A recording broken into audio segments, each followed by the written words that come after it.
odayaasha maanta nin dalka joogo markuu gabar ka soo doonto muxuu ahaa wiilkan ay wadi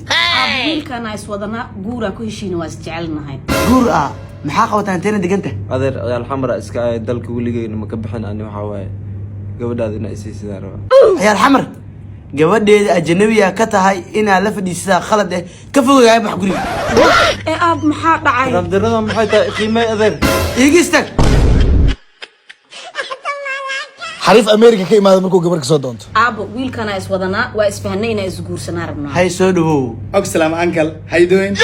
aabo wiilka Mareykan oo ka yimaaday af Soomaali si fiican u yaqaan Mareykan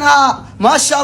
Allah ducadeedii waa la aqbalay isbuucan dhexdiisana guurkiin dhaca faataxadana hadda ilaa mar guurka khayr ku jira hadda is guursada guurku waa muhiim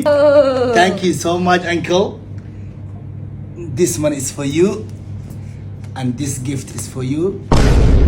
Thank you so much. I really appreciate it. ما شاء الله ducadeedii waa la aqbalay gabadheeda farxadeeda fiiri wiil barakeysan oo duceysana gabadheeda soo doon haddana adeeradeeda waxa guurku waa wiiga dhexdiisa ma sha Allah alxamdulillah